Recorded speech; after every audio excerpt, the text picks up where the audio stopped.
On est en fin d'année 2016. Que retiens-tu de ton année, justement, 2016, des hauts, des bas, assez enrichissante quand même comme année. Oui, c'était une année chargée.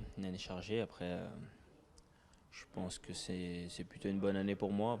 Donc voilà, à une victoire près, je pense que l'année aurait été magnifique.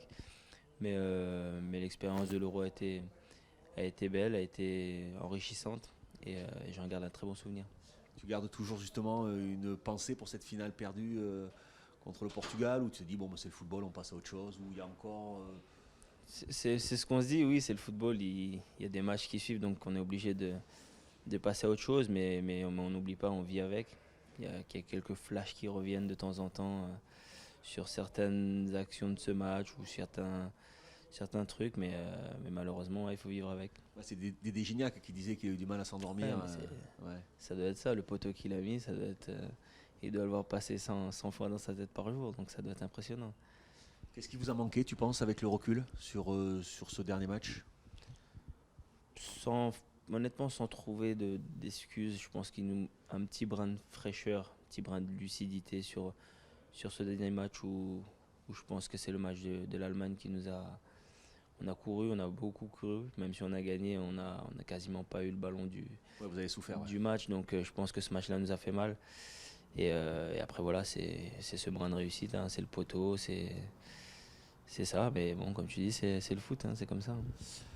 On te revoit en larmes après ton but face à la Roumanie.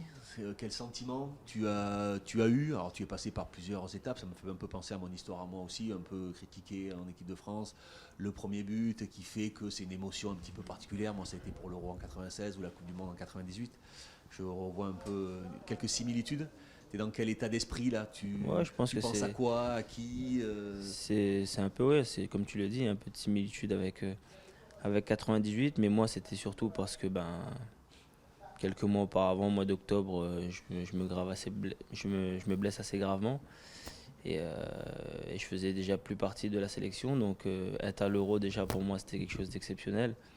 Démarrer en tant que titulaire le premier match c'était encore meilleur, mais le fait de marquer ce but on savait l'importance de gagner ce match. Je pense que toute cette pression qui est sortie d'un coup, ça s'est traduit par ces larmes-là. Ouais, tu sentais les regards qui sont peut-être un peu différents sur toi et là de montrer à tout le monde que tu es capable de faire ce genre de geste. C'est pas une vengeance, mais Ouais, c'est pas une vengeance, mais c'est ouais, surtout voilà, c'est je une dirais plutôt démonstration de force. un soulagement de dire voilà, j'étais capable de le faire et j'ai montré que j'étais capable de le faire. Ah oui, justement, ouais, par rapport à ton statut que tu as connu en équipe de France, tu as connu un statut un peu d'indésirable en sélection, à celui de titulaire indiscutable. Euh, Comment tu as vécu tout ça, les émotions, comment tu t'as ressenti tout ça? C'est passé du néant à tout, Ouais, à la lumière. C'est oui, c'était très dur. C'est vrai que j'ai vécu des périodes où je venais en sélection, où je jouais pas, ou quand je jouais, j'étais pas au niveau qu'il fallait pour l'équipe de France. Et c'est vrai que il y a eu voilà, ce déclic, cette discussion avec le coach qui a été très brève, mais où on s'est dit peut-être qu'on avait besoin d'entendre. Et ensuite, il y a eu ces matchs au mois de mars dans la foulée qui ont lancé tout ce qui s'est passé après. tu as semblé avoir eu un peu de mal à finir la compétition. T'étais fatigué? Comment tu t'es senti? Je sais pas si je peux dire que je suis fatigué. Je pense que c'était pour moi en tout cas, c'était ma première compétition, grande compétition internationale. Et je pense que plus la compétition avançait et plus je pense que je me bouffais de l'énergie et du Ouais, jeu avec l'émotion. Ouais. avant les matchs et je pense que ça a dû un peu jouer sur mes performances. Tu sais que je suis un fan absolu, absolu de toi, voilà, mais certains disent, voilà, Dimitri Payet, il est très bon contre des petites équipes. Quand c'est pas des matchs quand c'est des matchs importants, on ne le voit pas assez. Il n'est pas assez décisif. Bon, je me bats contre ces arguments-là, mais qu'est-ce que tu peux répondre à ces gens Non, qui peuvent avoir un jugement sur ça? je pense que durant cette année que j'ai fait notamment en Angleterre, on peut regarder que pendant mes matchs, on joue quasiment tous les trois week-ends contre une big équipe européenne je pense que l'année dernière, j'ai dû faire quelques bons matchs face à de grosses équipes. Justement, est-ce que ta marge de progression encore, elle est pas là aujourd'hui? Voilà, tu es un titulaire incontesté en équipe de France, tu portes West Ham à bout de bras. Est-ce que justement franchir le palier qui te permettrait de faire partie des meilleurs joueurs du monde, c'est quoi? C'est justement sur ces matchs importants à être décisif, c'est ce qu'on dit, on dit les grands joueurs sont bons dans les grands matchs. Est-ce que tu penses que c'est ça encore ta Oui, marge? je pense que j'ai une marge de progression là-dessus, notamment dans des compétitions. Malheureusement, avec mon club de West Ham, je ne joue pas, notamment la Ligue des Champions, où voilà, on a des grands matchs et au fur et à mesure de la compétition, les matchs deviennent coup près. Donc je pense que oui, j'ai encore une marge et j'y travaille pour bien évidemment faire en sorte de pouvoir répondre présent dans ces moments-là. Justement, qu'est-ce que tu fais de plus? Je sais que quand tu as travaillé avec Bielsa, on s'était croisés, je t'avais dit vous allez beaucoup courir, vous allez beaucoup travailler. Tu m'as dit mais moi je suis content, j'espère, tant mieux parce que j'ai besoin physiquement de travailler plus. Tu es un joueur très technique, très efficace, mais tu as aussi un volume, un coffre physique assez impressionnant, ce que peu de gens savent. Tu restes dans cette logique-là de travailler encore plus parce que tu peux faire beaucoup. Tu es un créatif qui fait beaucoup d'efforts sur le terrain, qui ne joue pas seulement quand il a le ballon. C'est peut-être ça encore où il faut travailler physiquement. Parce que Oui. techniquement, qu'est-ce qu'aujourd'hui tu peux savoir faire de plus? Tu vois, quel est, Ben non, je pense que oui, il y a là-dessus parce que je l'ai vécu pendant 7 euros. Je pense que au niveau international, on a vu même la Roumanie, l'Albanie et même la Suisse en poule, on a eu du mal à bouger ces équipes-là, mais parce qu'aujourd'hui, il n'y a plus de petites nations, entre guillemets, qui vraiment, il n'y a plus de 6, 8, 0 comme avant, on pouvait voir à ton époque où c'était ouais. plus facile d'être champion du monde. Mais non, mais voilà, vraiment, il y a là-dessus, je dois travailler parce que voilà, notamment, on en avait discuté par rapport à Marcelo Bielsa, c'est que le championnat où je suis allé ensuite, après Marseille, après cette année-là, c'est l'Angleterre.